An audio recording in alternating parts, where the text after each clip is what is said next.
Hey, what's up, everybody? Welcome back to Conversations in Pop Culture. I have three-time returning guest now, Gary J. Gary motherfucking J is how I Yeah, should call you. because you got to And cuss during my intro because I'm a badass. yeah, clearly, that's just the way it works here. That's just the way it works here, everybody. So how are you? I'm doing pretty good, man. Like I just told you before we started recording, I was taking a nap because I'm an old fucking man.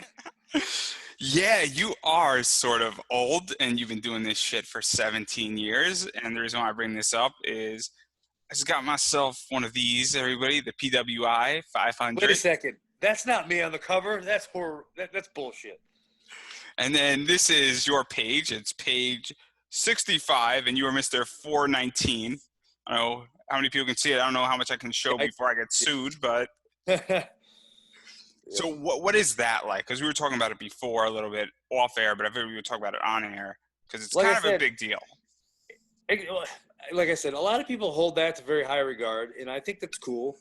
I've always, knew what PWI was, and I used to read it a lot. It's oddly enough, I can't find it a lot anymore. I don't know if it's not as popular, but like the PWI 500 always has been like, oh, I've never been in it, and I've been wrestling 18 years.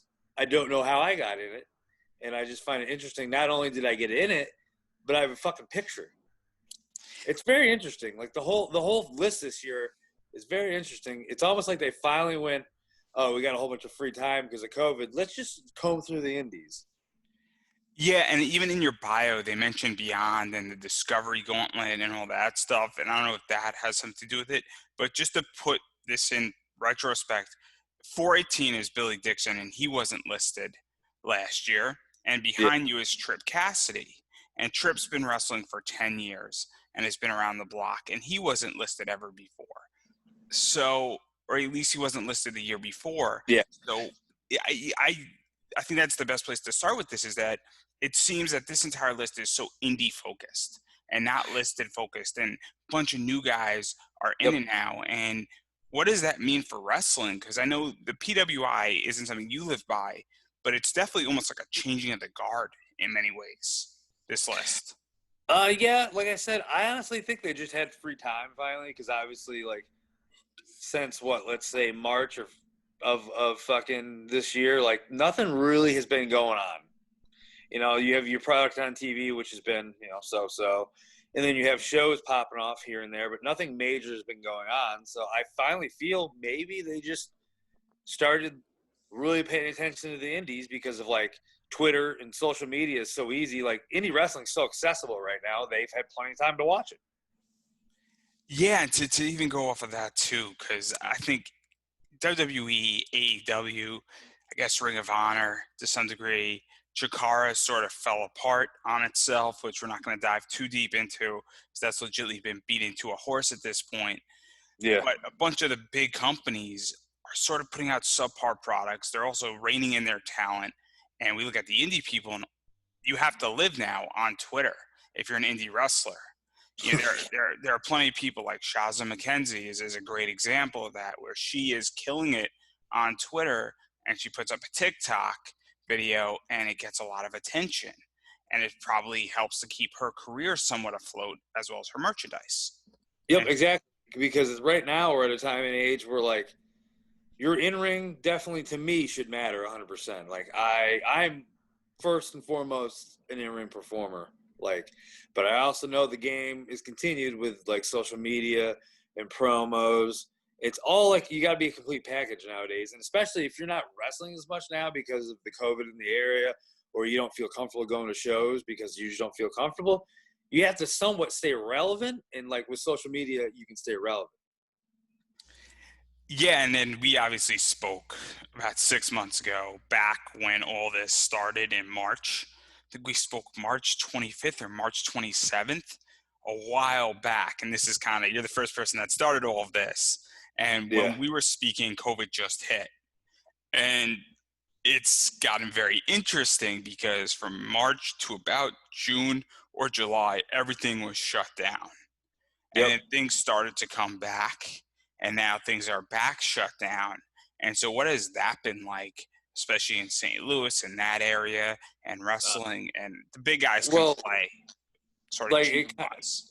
it kind of just it sucks. Obviously, like I don't know. I've said this before, but like basically like before COVID and stuff, I worked like a very small part-time job, just unloading trucks and stocking. The rest of the time, I was traveling, flying places, making my fucking bread and butter wrestling and like selling T-shirts and shit like that. Obviously, that got taken right away from me, and I was like, well, I got to survive, and I don't want to really just survive off Social Security or not Social Security, like unemployment. So I just ended up getting another job at a grocery store because, ironically, the first job I had, I got furloughed for a little bit. So I ended up just getting a fucking store at a grocery store. So now I'm still doing the grocery store, and I went back to the retail store I was at, and wrestling's slowly coming back. So, like, I'm just trying to keep afloat, man. Like, obviously, I knew wrestling was going to be gone, and it still might not be 100%, honestly, until next summer. So who knows? You got to keep afloat and keep going. Yeah, and the reason why I bring this up is because even though, because the first 3 months of 2020 looked great, and you were busy, and we've spoken about that before, but then we had that 3-4 month hiatus, and then stuff was coming back, and you had matches against Manders and Hans Warner.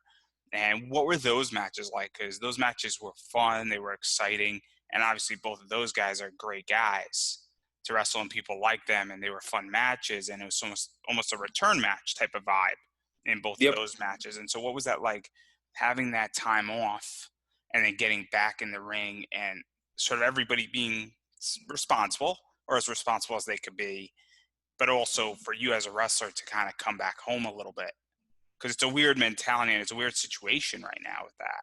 Yeah. Ironically, like the first month of quarantine or getting shut down, like I didn't do anything. Like I was like, oh fuck, this sucks. But then I was like, you know what? I need to do something. So I actually started working out again, like heavily as much as I could, because I knew eventually wrestling would come back, and I wanted to look the best I could. So like I wasn't really worried about like returning or coming back. The only thing I was worried about is like my first match back, I believe, was Mance, and I was like, man, it's been almost 6 months, and I really haven't been hit in the face in a while. Like this is gonna fucking suck. So that was my only really worry. I was like, well, my first match is pretty much Mance, and we're gonna go out there and beat shit out of each other. So this is gonna be fun. And I thought it went really well. I pretty much almost decided to kill myself on a dive, and I was like, well, we're right back at it. I'm just laying on my head a whole bunch. And then Manders was great because that was at 01. It was just like a studio taping, like a very small crowd. That was cool because I never actually wrestled Manders before, so that was a fun time as well. So like, I pretty much, there was no tippy toeing back into it for me. I went like balls deep as soon as it started back up. And then in July, you sort of went further deep into it. You had a match with Anthony Green, which was kind of cool. And Anthony Green is just a great wrestler. He's got a great character that's going on. And the guy is really putting forth with Limitless right now. And he's very much their face. And you also had Dominic Guarini. And Dominic Guarini is a hard-hitting guy. He's called the Bone Collector for a reason. And then you also had Justin Kyle during that time as well. And just to give an idea, because there's only a few matches you've had. So what was it even like to be in Jersey and then be in IWA South and also be in a Um, heavy hitters, because people like horse fights, and you're sort of a horse, little small horse, yeah, but 170-pound hoss. Yeah. Uh, I'm trying to think. I believe the IWA show was that Thursday, and yeah, it was IWA Thursday against Kyle. Friday was Dom for Paradigm, and then I had Synergy in Jersey. So that was just 3 days: Thursday, Friday, Saturday. Uh, Obviously, Justin Kyle's a newer guy, like in the territory, as I call it, and not as seasoned, but like, dude's huge. He's a fucking shit brick house. So obviously, that's what it was. And then me and Dom, obviously, I didn't realize it until after it happened. I was like, I don't think many people have done this in a while or seen something like this in a while. Like we pretty much went out there and beat shit out of each other, and like everybody loved it. That's great and stuff. But like, I guess going in, I don't think like that. I don't think like that at all until after I see the aftermath of like, oh, okay, like I guess this was different and unique in a sense of like no one else has seen this or done it in a while, and it just happened to go well. And then I had to go from there to Jersey, and then I had the singles match at Synergy's tournament with Green, which I enjoyed that one a lot. I still haven't seen it, but like to me, that was one of his last indie matches. Anyways, he told me afterwards. Yeah, he's going somewhere. Let's just leave it at that. Let's just leave it at that. Because I don't want to ruin anything on his end, and I don't know what I can and can't say about Anthony Green. Exactly. Yeah. Anthony Green has been very nice to me in every sense of the word, so I don't want to ruin it. And you can listen to my interview with both my interviews with Anthony Green actually are up out there. So please check it out, everybody. Just a quick shout out to him. And then let's kind of talk about the last set of matches before we get into sort of more the inside baseball. Josh Bishop, who cheated and is a horrible person. Kenway, the Kenway is amazing. Aaron Williams, I'm so sorry. I still have to release your interview. And then Shane Mercer. Those four are really your last four matches. And then we're going to obviously dive into COVID. And the reason why I'm setting it up this way is so we get into more of the politics and disastrous elements of COVID. So what were those four matches like? The Kenway match I'll start with because that was home. That was home territory. That was St. Louis Anarchy's Spirit of Spalding tournament. That was Block A. I was the first person out the curtain that night. Like I got my new gear for a reason. It was for that. It's pretty much my Shawn Michaels ode gear. So like, yeah, that I was the first match that night, and like in that building, you've heard about it and I've talked about it. Like it's special. So like, yeah, Anarchy finally got to come back. Let's talk about that because that match was obviously very much optimistic about where St. Louis was coming back. It was very optimistic about wrestling, what was about to happen. It was going to be the revival for St. Louis in many ways. Not that you need to be revived, but obviously being shut down, things being delayed. And obviously that entire night was great across the board as far as wrestling in that match. And the Kenway, he sort of revived himself in many ways and brought a hell of a fight to you. And I'm not going to lie. I mean, it could have gone either way. No, absolutely. And like, obviously his attitude is what it is, but like the kid's good. Like the kid's going to be really good. He's not quite there yet, but I think the more he gets his reps in and the more he's in there, he's going to be like really fucking good. And he's got a pretty level head on him now. It took a while, but at the end of the day, like the special thing about that is like by design, like, the mayor of St. Louis or the mayor of Spalding Hall is my nickname or whatever. I was the first person they saw that night. So like that was the whole point. As soon as my music hit, they knew shit was going to get real, and it just brought them right back into what we left off doing. And it was just finally. And in many ways, you were the gatekeeper for him, where once that match happened, I think a lot of people had a new level of respect for the Kenway and what he is now doing and his skill level. Because the last time people saw him, he wasn't this good.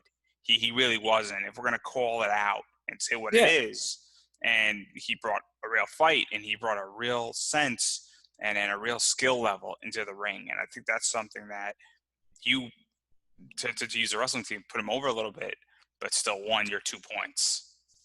No, absolutely. I mean, like that, like once again, by design, like the gatekeeper, like I find it funny that a lot of times I'm put in there with specific people at different promotions because the promoter or booker have faith in me. I'm there usually to make someone a star. I'm there to, push them to their boundaries. And as soon as they end up, fighting me, all of a sudden everybody knows about them. That's kind of like the inside joke with my career. It's like, oh, you wrestled Gary, you're probably going to take off. The whole hashtag unsigned and don't care, that's kind of where all that came from, because like, I don't care. Like at the end of the day, I know my skill. I know how good I am. And then like, obviously I've got something if I'm getting in there with guys, that aren't as seasoned as me. And then if they look like stars when they're done with me, like I'm doing my fucking job. I agree. And I think when we start talking about more inside baseball and St. Louis and everything that's going on, I think this is going to come out even more because you're heavily involved in that. A perfect example of this is when you faced Kylie Ray a while back at St. Louis's all-women's show. I don't know, Kylie Ray's opponent sort of got canceled or didn't show up or something, and there's a whole story about that, and I'll let you tell that story if you would like to, but that was a great match collectively, and that's just an example of the inner workings that you're part of. Yeah, I mean, like I can talk about that completely. Like, I think someone got hurt or something, and it was like the week of, and obviously I didn't plan on working that night. It was an all ladies show. I was just going to be there to help out where I could. So then she got hurt, and then the option was, do you want to put her in another match, or do you want to see, like, let's just leave it up to the fans. I think there was like a vote of like putting her in a match or have her work with me, and obviously I think my match won by a landslide. So then I was like the only guy, like, which was really cool, and I appreciate the vote, but like everybody was like, why wasn't that main event? And I was like, why would I main event a women's show? The main event was I believe Kimberly versus Alley Cat. I believe the main event was deservingly. It should have been main event. I'm not there to take the shine away from these girls. Like, it's just circumstance, and I believe we were right before intermission, and that was something. Once again, on paper, you can't book a moment like that. If you watch it, it just kind of happens. Like, that was another very special moment, and like Kylie Rae's special, regardless, is just you find out how good she really is when you're in there with her, and it just happens that on that night, like, it was. I hate using the word magic because it's so fucking cliche, but it was magic. Like what you saw, the emotion, and what we were feeling, like you could see through a fucking stream, or you there live, like you could see it. Yeah, definitely. And as I stated, one of my first matches that I ever seen on IWTV was that Nick Gage match that you had, and clearly Spalding Hall is a very special place. And if you watch St. Louis Anarchy and what takes place and the matches that occur, whether it's your match or somebody else's match, and the four pillars, and you might have an issue with one of them, but we're going to table that. And then there's, I guess, three other pillars or two other pillars, because Thomas Shire and Kurt Stallion are sort of, they're not part of the four pillars, but they're definitely in the league of the four pillars, in my opinion, at the very least. No, yeah, but I mean, once again, that's by design. Like, a Shire is a guy that, like, he's always been good. He just haven't had that confidence. You have certain matches in that building with certain people, you gain that confidence and the respect of the crowd, and then they slowly become the guy. Because unfortunately, hopefully at some point, like myself, Vega, and Fitchett, we're not going to be around forever. If we go off to bigger and better things, or we just decide, we're done in ring, we're not going to be there for the company forever. But if you're building people like a territory should, you don't got to be there forever. And a lot of promotions, I feel, lack that these days because they just book fucking his name. Yeah, I definitely want to talk about that because I think that is so fascinating, and I'm glad you brought it up because WWE's model, and I don't think it's a secret, and we're going to get controversial, and you're signed and you don't care. So I think it's perfectly safe for us to talk about this, is they built their entire company around John Cena for 15 years. And that doesn't mean guys like Randy Orton or guys like Triple H didn't rise up, but it was evident, and then Cena left, and then there was a huge vacuum of power that left. And even still, that we're seeing the effects of that. And then we don't even have to touch the women's division, but there were certain women's superstars in WWE, and partially also WCW did the exact same thing with the NWO, and that's why WCW collapsed. WWE didn't collapse yet because at least John Cena made them so much money that they could legitimately coast for years on that money still. But that's a real issue, I think, and I think a lot of companies aren't doing that well. And I think St. Louis Anarchy does do that well. I like Primetime Wrestling before they had their complete issues. But they weren't really building people up and building storylines and building the next generation, even though they had some veterans and a younger crowd. And they weren't really doing that well, in my opinion, at least. And so I'm Yeah, I curious mean, how you view all that. you don't want to put all your eggs in one basket. Is as simple as that. Like, obviously, when St. Louis Anarchy first started, or where I first started in the area, 2003, like, I was not some kind of a like mythical character in the area. I was just a fucking dude that wanted to wrestle and just took his licks and kicks and fucking paid his dues. And like, I've just happened to be very steady and reliant and like responsible in being there. Like, and then it just ended up with Anarchy. Like, they gave me the ball really early and I just ran with it, regardless if it was my title run when I was a heel or just at the end. Now it's just to me, it's like I hate using once again terms like gatekeeper, but like if you're gonna be a guy there, you're going through me. You know, I'm like the measuring stick. So like a guy like Shire, who I've had 2 fights with, like proved himself above and beyond. You know, like that first one almost bled out. Like that match is insane, like absolutely insane. But it wasn't about me because when I left that ring, he's the one that's pretty much bawling in the ring because the crowd accepts him. The crowd fucking finally realizes, wow, this dude's gonna be a guy and a fucking major player. Like that's what it's about. And once again, you can't write this on a booking sheet. It happens naturally, like organically. A lot of people try to book this shit and book it on paper like this has got to happen. It's not going to happen because you don't know how the crowd's going to react until it's happening. Yeah, St. Louis does that really, really well. And it's problematic now because that stuff happens. It's happening all the time. So many shows. You couldn't book the way Jeremy Wyatt and Nick Gage went. And that match was brilliant and was amazing. And also that match in many ways was special. And I also feel that St. Louis also gives a lot of people opportunity and gives them moments. And I feel like it's a very unselfish company. Look at Larry D. Oh yeah, absolutely. And like guys like Larry D, Beef, Kylie Ray. Callie Ray, Craig Mitchell, like Callie is special regardless, but like Mitchell, Larry, and Beef are all there because I do help a lot with the company. I'm not the booker by any means. That's Matt Jackson. He's a fucking genius. But like I have a big hand in the company now because I just want to help as much as I can. So like I travel so much and like I see so much talent. So if I feel someone would fit into that universe of what Spalding is, I'll be like, we should try to give them an opportunity. And not everybody fits that universe, and that's okay because there's a lot of other good promotions that they would work in that would be fine. But certain people I feel work perfectly. And those people, Craig, Larry, and Beef, are 3 guys that you could put in that universe. And as soon as they saw Larry D come out that curtain his first time there, he was fucking over. Craig Mitchell, same thing. Beef, same thing. And at the time, nobody gave Beef a fucking chance at all before he started working for us. And that's the truth. Love the kid. He's really good and talented, As he gets older, he'll get wiser and more seasoned. But, like, no one was giving Beef a chance until he started working for us because they saw, oh, this kid can do stuff. It's about the direction and leadership you have in a promotion, not just going, oh, this name versus this name. And even St. Louis gave Billy Starks an opportunity, and Billy is fantastic, and she's great. I'm not gonna tell how much wiser she's gonna get because she's got about 6 years of wisdom to learn, and when she learns it, she's gonna be a force to be reckoned with. Just throwing that out there. Just throwing that out there. She's going to be a star, and there's no doubt about it. And like you'd mentioned the Aaron Williams interview that you haven't put up yet.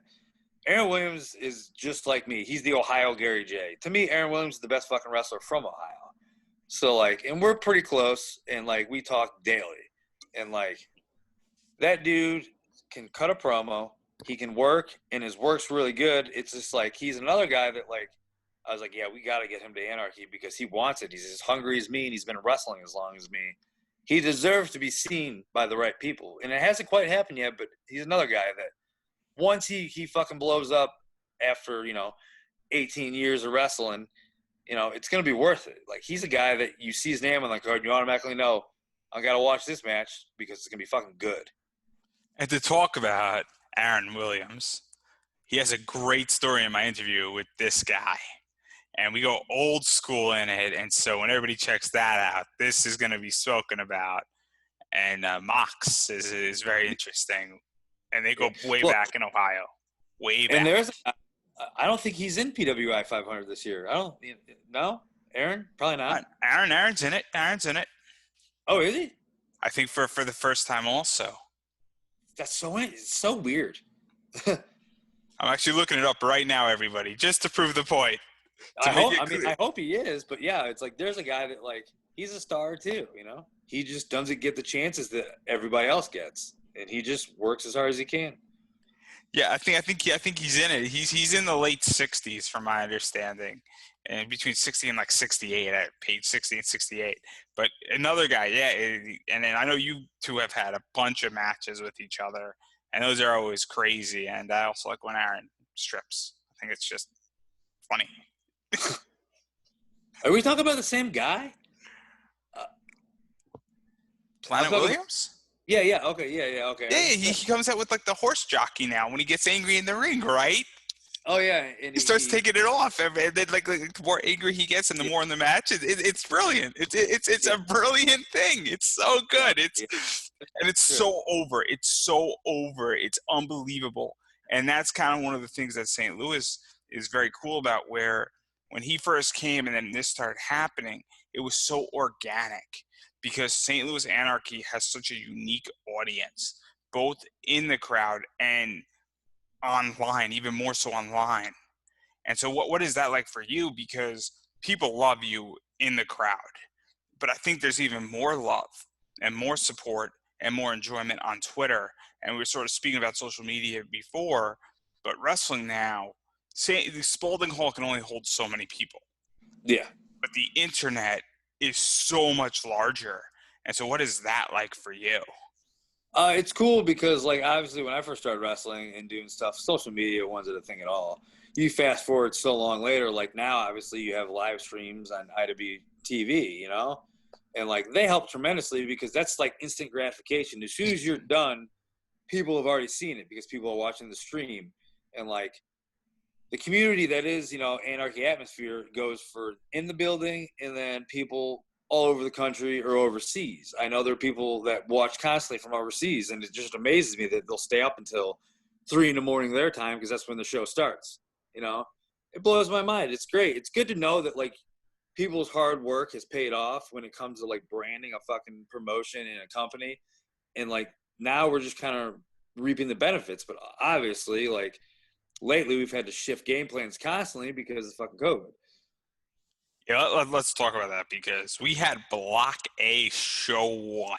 Okay, this is like I don't even know how to describe it. So my understanding, and you could fill in the details, was it supposed to be one tournament or A block, B block twice a month or every other month, and then it was supposed to be a round robin tournament, and then pretty much A and B blocks top competitors would then go at it in respective blocks, or would everybody come together? Like, because there's obviously that's been completely shifted. Show A's been punted. Second show B hasn't even wrestled yet. It's very complicated. So what was that? Basically, Yeah, let's explain it. we like when we finally got the okay that like, oh, we could run with limited capacity and something that would be in the budget and wouldn't like blow a shit ton of money and lose money that we've made. uh we were like, well, we need to do something because like we just don't want to run a show for the sake of running a show, which I feel is another problem right now. So we're like, what can we do that would be kind of cool, kind of low budget, but at the same time it wouldn't take away what Anarchy was. And we're like, well, like, what if we did something like the G1, our own version? And we just kind of put that together, and like A block would have been the beginning of the month and then B block would have been the end of the month, so we'd have ran twice in a month until pretty much I think it was like 11 months booked out. So like, yeah, obviously that we got one fucking showing. But so basically like, it's all about points, and then everybody would work everybody like a red robin, or not red robin, I wish I had it, red round robin, whatever. And everybody would end up like everybody in block A would work everybody in block A, and then everybody in block B would work everybody in block B, and the two that had the highest points at the end of it from block A and block B would have a fight or a match. So like that's what the plan was, and like tentatively that's still the plan. It's just, with the numbers in the county that we run in, like they went from like 6.5 is like an area we can run with the COVID numbers percent. And then like 2 weeks later, it jumped to like 15%. I'm like, well, we're fucked. Like we can't do shit. And so when that happens, because now this has been delayed 2-3 times, what is going on with that? Because obviously you were supposed to run this Friday, from my understanding. Yep. That got canned. Whether it's okay to run or not, that sort of now is everlasting changing. And so what is this like to be in that? Because you might have been in a few non-tournament matches. think you're supposed to face Bastard Cassidy. In Yep, I'm Block B. It just as like a showcase thing. Yeah, basically like we just moved the blocks back. Nothing has changed. You know, talent is still available. So like, yeah, we were supposed to run Friday, I think the second, and then obviously we can't. But we might actually, fingers crossed, people wear their mask and like be smart. Like we might actually be able to run Block B October 16th. So if that's the case, we're going to do both Block B shows in one day. As in, we'll do the first Block B that was canceled, and then the next Block B that was canceled. That will be that, and then we're hopefully going to be able to run the next Block A show, which we're basically hopefully going to be able to get caught up and not have to go behind. And then as soon as things stay open and like not shitty, we can start running again. It just depends with the COVID and the county we run in.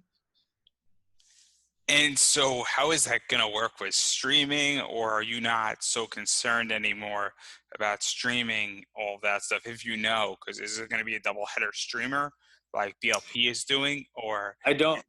I don't know offhand, and like it sucks, and the streaming's great, but like we have to get these shows going. So if we can't live stream them, we can't live stream them. So that's like even better. You better get your fucking tickets because there's like 50 available per se. Like it's because we have to get caught up because if we keep getting shut down, then it's just pointless. You know what I mean? Like we need to figure this out, and like it's been very stressful, and it's like I said, I'm just kind of a figurehead. Like I'm not the sole one that books everything. Matt is the one that like he's probably rebooked this thing like 18 times at this point. Like he's putting so much fucking work into it. It's unbelievable. yeah, to even talk about the other side of it, because you do have a live audience, but obviously that is shrink down for a variety of reasons, for social distancing and other Yep. things to make sure that everything is relatively safe. And BLP has done that, and you were at a BLP show that did that. I think they operated at 30% capacity. Yep. And then I don't know what's going on with the collection or collective. And I know they're operating in a 500-person arena at like 30% capacity too, from my understanding, which is a big drop. And that's why it's not on IWTV and it's on Fight, because they have to make up their gate somewhere. Yeah. So what is that like, and really making sure that the fans that can come are safe? That's number one priority, man. Like honestly, the safest way to do this, like this is gonna sound bad, is not to have a show. But it's not really a thing that can happen because you got to start rolling, and like we can't just live in fear forever. So obviously, mask, social distance, make sure people's temperatures are taken. If you're not feeling good as a performer, staff, or someone in the crowd, please stay home. Uh, a lot of hand sanitizers scattered throughout the building. Like people making sure, hey, make sure you wear your mask. Which that first Anarchy A block, we had no problems. Everybody was very cooperative and fucking amazing. Like they were awesome. Like making sure the shows aren't going over 2.5 hours because we don't want everybody in the building for 5 or 6 hours. Like just stuff like that is what you got to think about as you're going booking a show and planning something. Yeah, and even going off of that, I mean, I think BLP is doing it well. I think St. Louis Anarchy, that A Block show, is going to be did it well. Hopefully that's the new normal. ICW New York, or No Holds Bar now, as it's called, is doing it well, and they're getting a lot stricter. I Yeah. mean, they just released a whole bunch of rules that didn't exist before, and I think that they're starting to realize, and they were testing it, and people were behaving, but obviously, I think they're tightening up their shit and their ship. Yeah. And so, what do you think is the new norm with all this stuff? Because I was speaking to Facade, and you know Facade. Facade's been around Yeah. just as long as you've been around. And when we were talking, what he was saying, and what we were just speaking about, is that what happens now when we head into the winter? Because there's all these outside shows, and those are great because they solve a big problem. You know, Yeah. you still got to wear a mask, but obviously, if you have air outside, there's probably a little bit more safer. And obviously, we can't take the roof off of Spalding Hall so easily. Yeah. I mean, I don't think they would appreciate it either. But I digress there. But where do you think this is even heading in the winter? Because obviously, second spike and a whole bunch of other stuff is going on. Well, flu season's not far away. So, like, I think as soon as flu season hits, you're going to have a lot of people panicking because they might just have the flu, but they think they're going to have COVID. And, like, that's a very big concern when it comes to anybody that does any kind of job that they leave their house. Obviously, as a professional wrestler and someone who helps run shows, you're leaving your house. You're going somewhere else. You're around a decent amount of people. The most important thing is like publicly or privately, go get tested. There's free testing. Like I've been tested and my test came back negative. Like I didn't go public with it because I was fine, and I plan on getting tested again here soon, probably mid-October, because I do travel and I'm around people. I want to make sure they're safe when I'm around them and I'm safe.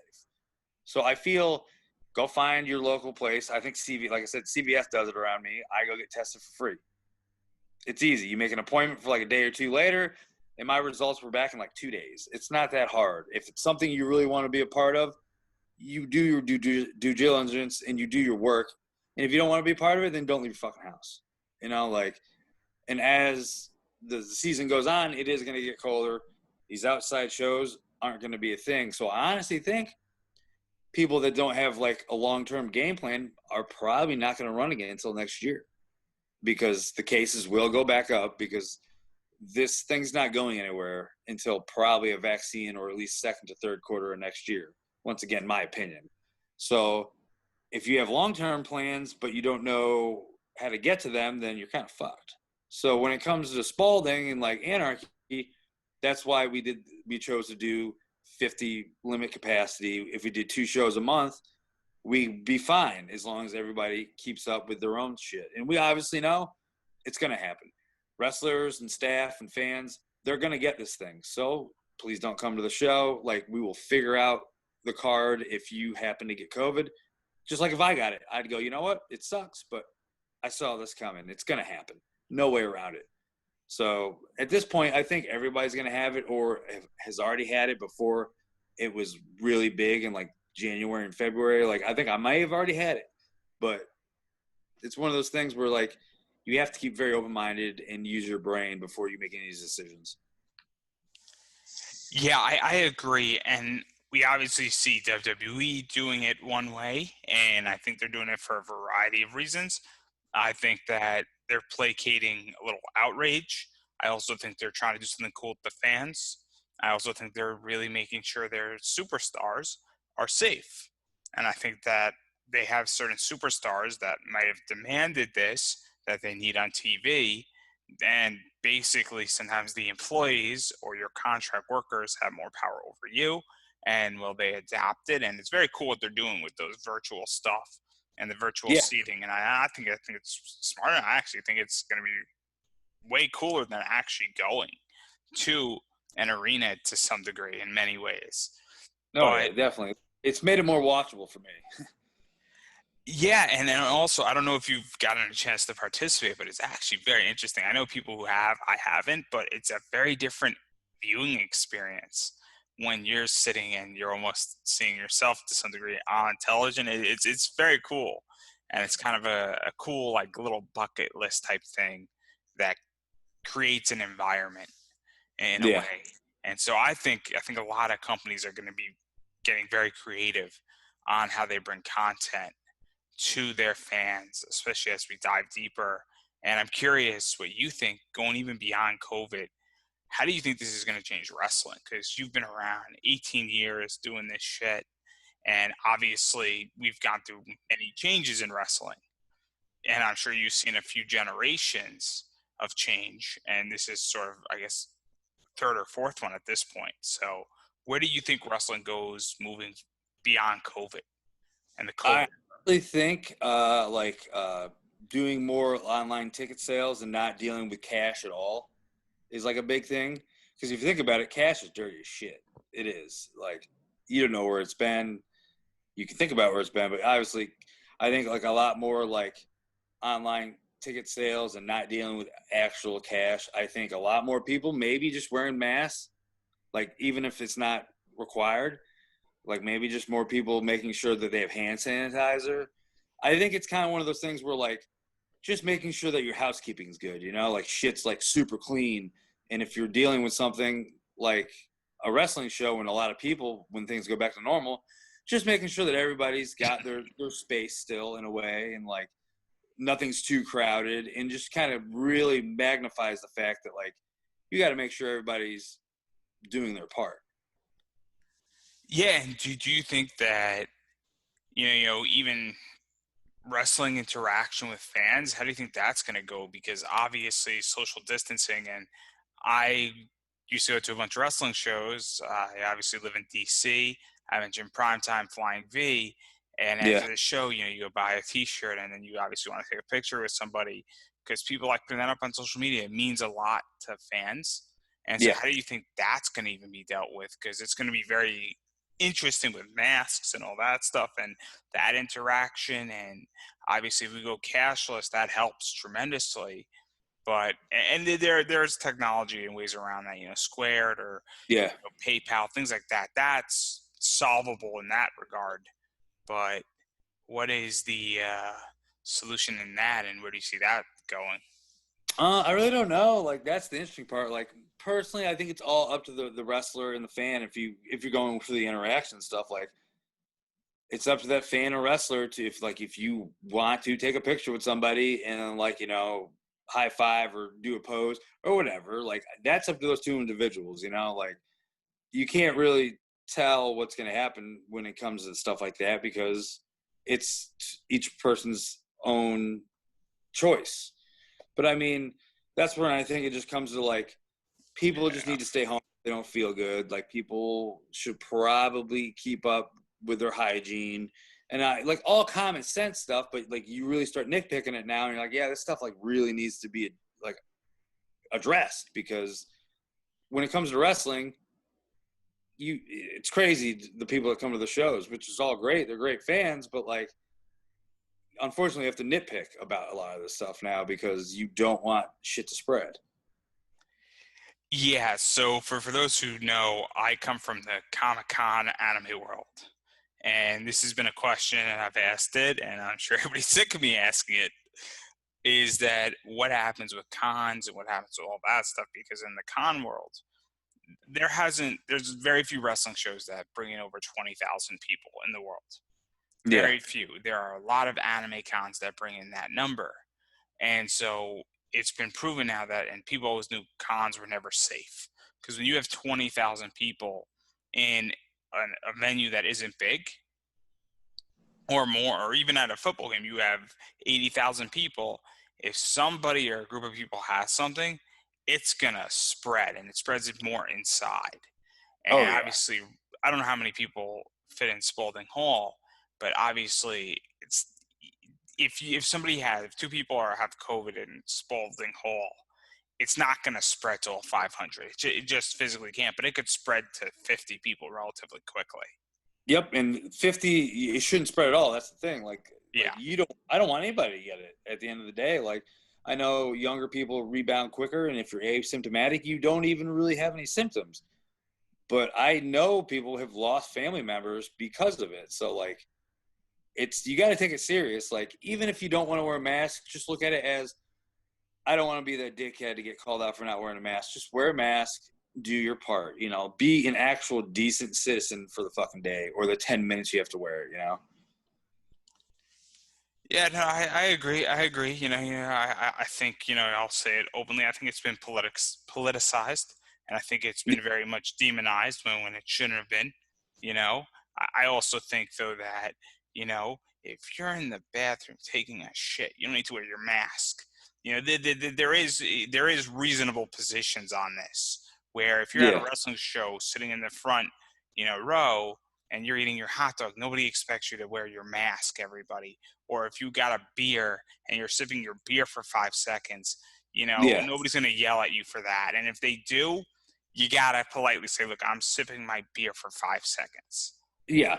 Those are going to happen. It's the people like, and I really haven't seen much of it, but I know it's happening. Like people just sitting with their mask around their chin, like for 3 or 4 hours. It's like, okay, then why did you even come? And why'd you wear the mask? It goes over your nose. Like, come on. but we're going to table that, and I do want to give you an opportunity if you would like to promote anything, because I know there's a bunch of stuff going on. I know you got Vet Violence, that T-shirt. I don't know where you can get it. Can you get it on Pro Wrestling Tees, or are you a big cartel guy? Actually, no. I don't have anything to do with Pro Wrestling Tees. I deal with fullygimmick.com. Basically, two people out of Florida that I've known forever, and like, there's only two people in this company, and they're great people. Zach and Luna, shout out to you guys. Basically, if you want to look at any of my merch, just go to fullygimmick.com, and then, like, they have all sorts of my fucking t-shirts there, and like you can get them in different colors, and you can also get girls t-shirts as well. Like a lot of companies just do a t-shirt, they will actually do girl sizes and stuff like that as well. So I check them out if you want any kind of my merch. And then like Twitter's, at Stiff Robo Ginger. Instagram is I think at Stiff Robo Ginger, and my Facebook is Gary J. So like right now, like if you want to support me in any way, if you can't come to a show, just buy some of my t-shirts, or a t-shirt if you have the extra money at fullygimmick.com.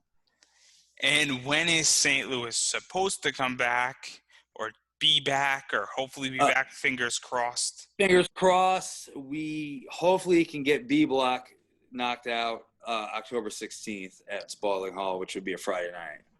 And correct me if I'm wrong, we don't know if those shows are going to be live streamed or how everything's going to be, but it should be backlogged on IWTV at some point, and hopefully relatively quickly. I believe the 16th will be live streamed, because that was already part of our schedule, when we initially started going over blocks. The 23rd, if it happens, we're still trying to figure stuff like that out. But like, just like any other thing going on right now, like nothing's for sure. And I hate saying that, and it sucks, but like with the numbers going up and down and fluctuating, like this week, it seems like the numbers went down and they're chilling out and things are getting better. We could look at the numbers next week and they could fucking spike. Like, that's the shitty thing about this. It's like things go fine for 2 weeks, and then 3-4 weeks later, it's like, oh, we're back to 15%. It's like, fuck, like get your shit together. Yeah, and where can people even find St. Louis Anarchy and them? Because that's going to be probably the most relevant to look up, because I will be the first to say this, is that I've been in Connecticut two times in the past 2 months. Both was supposed to be St. Louis Anarchy. One was Black Label Pro was supposed to come back, and you guys were going to be the night before. And it's going to be a big wrestling weekend. And obviously things changed. And I found out, along with probably everybody else, that a few days before. So where can St. Louis, because that's going to be the best information. I know you retweet out this stuff too. I know other people retweet it in St. Louis Anarchy and make sure that their fans know, because sometimes you don't see everything. But what is St. Louis Anarchy's social media tag? And in particular, social media, I believe for Instagram's at St. Louis Anarchy, their Facebook's St. Louis Anarchy, and then their Twitter's at St. Louis Anarchy. And then if you want to watch any of the back catalog, because all of our shows are on IWTV, like all of them, for, like really old ones too, but like all the shows, including the match I had with Kenway, Block A, that's up there right now. So like, if you have the free time and you're bored and not sure about the product, or like have never seen me or like the company, but you've heard about it, definitely check it out. Yeah, and then if you like it, and then you should absolutely, and for those who are interested, legitly, if you go on Twitter and type in IWTV, you can get 5 days for free just to try and buy it, whether you're doing, I'm sure St. Louis has codes. I know H2O's got codes. I know a variety of promotions have codes. And so you could actually try all this stuff for 5 days. Then you could go monthly if you're still not sure and you want to try it for a month. And you could go yearly. So that's something to keep in mind as well, where you do have options. And if you go monthly, I think you can cancel at any time. And IWTV really should be paying me for this, but they're not, which is a problem, because they should be paying me, or at least giving me a discount, but I digress. But anyhow, seriously, go check it out. Try before you buy. I'm a big IWTV guy. I actually cable, and so I can watch IWTV more. Right now they have Limitless Wrestling is weekly, and it's new matches. So very cool stuff, and variety of stuff's happening. I think this past week they did 2 or 3 shows live. So there you go, guys. And like I said, there's such a good back catalog of some really good stuff as well. So like, and anytime you watch St. Louis Anarchy on there, we get a percentage, so that helps the company out that tremendously. Because right now, we're not making any revenue because we're kind of in limbo. And also, IWTV has a champion, but we're not going to mention his name. And so they have their own belt. They also have their own pillows of that belt, which are actually pretty fucking dope. They have their own store. I think they also sell some of St. Louis Anarchy's merch. Yep, So, you can get our T-shirts there, and then I know Beyond just put out a new hoodie, so you can also check out merchandise there as well if you want to support the company. and also, I'm going to throw this out there that sometimes with the Super 8 that just occurred, there's exclusive T-shirts that once that event is over or it's over 24 hours later, you can't get those items anymore. And I know St. Louis Anarchy does that, but a lot of companies do. And so that's another reason why you should be a paying subscriber to IWTV because they do revenue share and you can get exclusive products. Yep, yeah, it's definitely a good deal.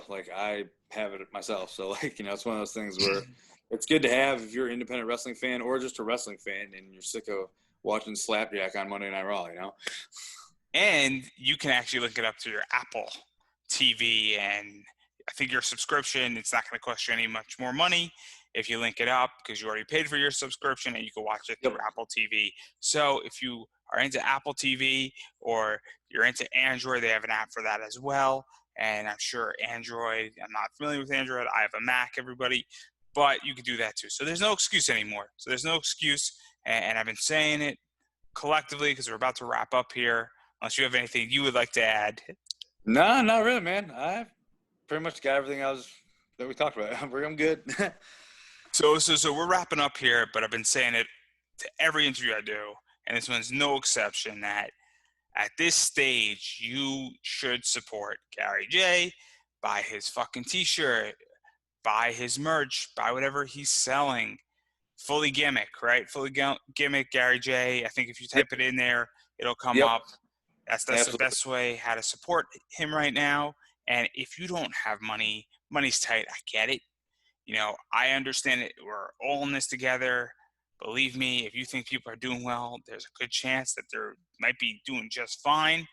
And so if you don't have money because you're taking care of your family, you're taking care of yourself, you're making sure that you are able to weather the storm because you're uncertain, then you should be following on social media. Twitter, Facebook, Instagram, so important right now. And those things are free. They don't cost you money. And that's the thing is that unless you don't have electricity or internet, which if that's the case, then you seriously need help and come find me, shoot me a message, and you have the technology because obviously you're seeing this without internet or electricity, and it's a business opportunity for us here. But that's addressing here. And believe me, there's an opportunity. If you have that technology, there's an opportunity for you and me to make money, and I like money. But that's the only case in seriousness that you should not be supporting people on social media if money's tight, because Twitter, again, is free, Instagram's free, Facebook's free, and there's no more excuses. I'm just not tolerating it anymore. That if you're not supporting somebody like me or supporting somebody like Gary J or your favorite wrestling company or your favorite wrestler on social media, then you're just sort of freeloading in many ways because it's free. And it legitimately takes a click of a button, and then interact with them every once in a while because it does make a difference. It's super important, and there's no excuses anymore. And I'm just not tolerating it. Yeah, it's very well said. And so again, I would just like to thank Gary J 3 times. I'm sure we're going to do a fourth at some point. I'm sure. Hopefully when this shit's over. I'm pretty sure we're going to do a fourth either at the end of October or the middle of November. Hopefully you'll be busy and you'll be back in the ring. Hoping. That's what I'm hoping for. And I think I think it's coming. I think that things are getting on their way, and I really, really want to stay optimistic here, be positive, and I think things are going to get back on track for a few months, and then, well, obviously winter's going to come, and we have yet to see, but wrestling's evolving, and I think everything's going to get back on track. Yep, just got to keep that positive attitude and just have a good day. That's all you can do. I think that's a perfect place to stop.